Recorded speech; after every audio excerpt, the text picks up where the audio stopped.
Oke, hello everyone, welcome to Analysis dan update lagi seputar koin kripto.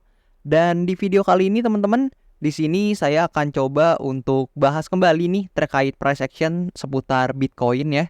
Dan udah cukup lama ya sejak terakhir kali saya bahas Bitcoin, karena memang ternyata antusiasme dari teman-teman semua banyak nih yang request berbagai macam altcoin nih teman-teman. Namun di video kali ini saya akan fokus dulu untuk bahas Bitcoin ya teman-teman. Dan so far beberapa hari kemarin ya tepatnya itu Bitcoin dan berbagai altcoin lain mungkin seperti saham juga itu terdampak teman-teman. Jadi nggak cuman Bitcoin, altcoin dan market kripto aja, namun pasar saham dan beberapa market lainnya itu juga mengalami penurunan yang lumayan signifikan teman-teman. Dan di sini perlahan teman-teman bisa lihat bahwasannya Bitcoin dan beberapa altcoin mungkin kalian bisa lihat ini mulai recover teman-teman dari titik terbawahnya ya, dimana sebelumnya sempat menyentuh 49.000 teman-teman untuk Bitcoin ini, dan per sekarang harganya udah kembali di 60 ribuan kembali teman-teman. So congrats dulu buat teman-teman yang mungkin buy the dip ya, atau ketika di sini teman-teman ternyata melakukan transaksi pembelian, dan congratulations banget buat teman-teman yang memang udah profit sebelumnya nih teman-teman. Dan oke, di sini kita akan coba bahas dulu terkait pergerakan harga Bitcoin ya. Dan secara fundamental harusnya saya nggak usah jelasin lagi ya teman-teman terkait Bitcoin ini. Pasti teman-teman udah familiar banget terkait fundamentalnya. Mulai dari penciptanya dengan pseudonym Satoshi Nakamoto dan utilitasnya seperti apa untuk Bitcoin ini dan sebagainya. Harusnya teman-teman udah paham lah. Mungkin sebagian besar dari kalian harusnya udah cukup mengerti nih terkait fundamental dari Bitcoin ini. So di sini saya akan fokus untuk bahas price actionnya teman-teman, atau pergerakan harganya. Jadi secara technical analysis aja. Dan sebelumnya juga disclaimer dulu bahwasannya video ini bukan bermaksud untuk mempromosikan aset tertentu, bukan juga bermaksud untuk mengajak teman-teman menjual atau membeli aset tertentu teman-teman. Namun harapannya dijadikan second opinion aja, dan harapannya bisa memberi informasi tambahan ke teman-teman semuanya. Nah, oke. Di sini kalian bisa lihat teman-teman bahwasannya Bitcoin ini itu semacam membentuk pola ini ya teman-teman ya. Nih kalau kalian bisa lihat namanya adalah descending broadening wedge teman-teman. Jadi semacam kayak gini, ini adalah descending broadening wedge teman-teman. Kurang lebih pergerakannya mirip seperti itulah teman-teman. Namun kita akan coba fokus lagi teman-teman. Kalian bisa lihat bahwasannya sebelumnya seperti yang saya notice tadi, Bitcoin ini mengalami penurunan yang lumayan signifikan teman-teman ya. Dimana dari atas ini teman-teman, ini penurunannya hampir lebih deh, bahkan dari 20% teman-teman. Dan bahkan sempat false break nih teman-teman di demand area di sini. Dia mengambil liquidity sweep teman-teman, kalau kalian ngerti. Jadi kalian bisa lihat di sini ekornya panjang banget teman-teman. Ini ekornya sendiri aja mungkin hampir 10% teman-teman ya untuk ekornya sendiri. Jadi ini semacam liquidity sweep, and then after that dia langsung naik lagi teman-teman ternyata. Dan kembali ke harga 60 ribuan bahkan sekarang teman-teman. Nah, kalau teman-teman itu lihat nih teman-teman, atau lebih fokus lagi, kalian bisa notice bahwasannya di sini memang pure adalah liquidity sweep semata ya teman-teman, karena sebelumnya kalian bisa lihat ini ada demand area di sini yang menahan pergerakannya beberapa kali. Di sini kalian bisa lihat. Nah, di sini adalah terakhir kali teman-teman kita menyentuh harga di sekian ini teman-teman, yaitu mendekati 50 ribuan atau 49 ribuan. Dan di sini sempat terjadi yang namanya semacam konsolidasi atau apapun yang kalian sebut, entah itu pause, entah konsolidasi, apapun itu, sebelum di sini mengalami kenaikan yang signifikan ke atas teman-teman. Jadi di sini sebelumnya ada konsolidasi dulu, and then baru bam, Bitcoinnya itu naik ke atas teman-teman ya. Dan semenjak itu kita nggak pernah lagi teman-teman menyentuh harga tersebut sampai liquidity sweep ini terjadi teman-teman ya. Di sini ada liquidity sweep, dan buat teman-teman yang belum ngerti, kayak gini teman-teman kurang lebih. Jadi ini adalah liquidity sweep, di mana umumnya kan kalau misalkan teman-teman yang mungkin trading di futures dan sebagainya, itu mungkin kalian ketika buy stop lossnya mungkin ada yang naruh di sini teman-teman ya. Jadi ini pasti stop lossnya ke sweep nih buat teman-teman yang naruh stop loss di sini.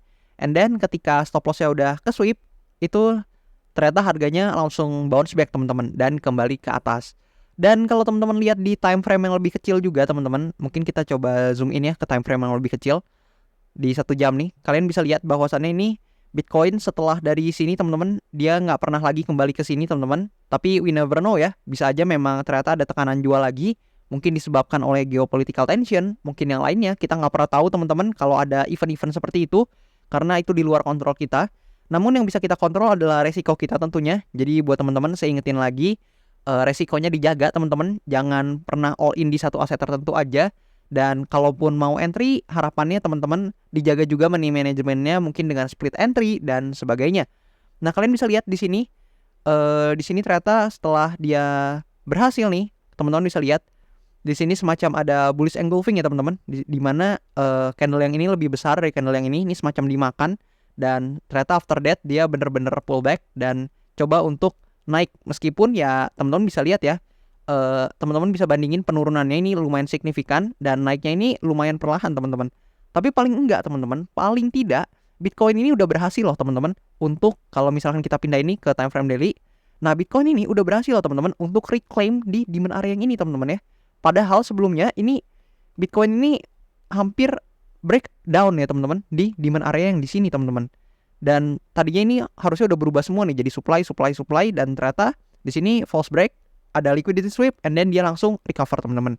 Dan tergolong cepat ya recover ya teman-teman. Hanya dalam beberapa hari ini 1 2 3 itu udah kembali lagi ke atas teman-teman, ke harga kisaran 60 ribuan. Nah, ketika kita ada di posisi ini teman-teman, mungkin ada beberapa skenario yang mungkin terjadi teman-teman. Yang pertama, kalian bisa lihat bahwa di time frame setidaknya 1 jam ya teman-teman ya, di short term ya, ada kemungkinan Bitcoin ini masih bisa bertahan. Jadi harapan mungkin teman-teman yang holder Bitcoin juga, harapannya dia bisa bertahan nih di demand area yang ini. Karena kalian lihat ya, ketika di demand area ini teman-teman bisa lihat ini gerakannya mulai konsolidasi teman-teman. Tadinya di sini turun dan di sini mulai konsolidasi, dan harapannya kita bisa lihat pullback yang signifikan nih dan kembali meneruskan penguatannya. Jadi di sini kan udah teman-teman pasti harusnya udah cukup mengerti terkait market structure. Di sini udah terbentuk yang namanya higher high dan harapannya dia membentuk higher low aja teman-teman dan melanjutkan penguatannya kembali ke atas. Kayak gitu teman-teman. Namun apabila kita harus terkoreksi, harapannya turunnya itu hanya fill aja untuk fair value gap yang di sini teman-teman. Karena kalau kalian notice di sini ada fair value gap yang lumayan besar dan udah ke fill ya setengahnya di sini. Dan kalaupun memang dia harus nge-fill sampai penuh teman-teman, harapannya dia bisa menunjukkan nih reaksi positifnya atau ada buyers yang tertarik dan harga bisa bounce back lagi teman-teman.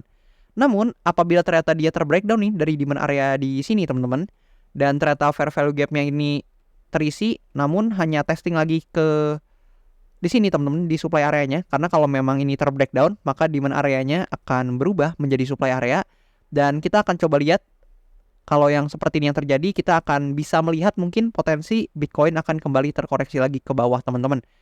Apalagi jika dia break di sini teman-teman, maka dia akan mengubah market structure-nya dari yang tadinya higher high higher low menjadi lower low lower high and then lower low lagi teman-teman. Dan teman-teman bisa antisipasi aja untuk pergerakan-pergerakan selanjutnya. Dan harapannya buat teman-teman yang mungkin trading ya teman-teman, dijaga teman-teman untuk money managementnya. Harapannya teman-teman nggak terlikuidasi ya, dan resikonya tetap dijaga. Jadi apapun pergerakan market teman-teman udah antisipasi dan nggak panik dalam kondisi apapun teman-teman. Dan buat teman-teman yang invest, apalagi udah beli di bawah teman-teman dan memang mengincar jangka panjang, ya teman-teman tinggal maintain aja posisinya. Siapa tahu mungkin next time ada kesempatan nambah posisi atau teman-teman mau TP parsial dulu dan sebagainya. Tentu keputusan kembali di tangan teman-teman semua. Dan harapannya teman-teman melakukan keputusan tersebut bukan karena dipengaruhi oleh orang lain atau individu lain teman-teman. Harapannya teman-teman memang analisa, do your own research, dan pastikan udah sesuai dengan profil resiko teman-teman semua. Dan mungkin segitu aja untuk analisa terkait Bitcoin yang bisa saya share ke teman-teman semuanya.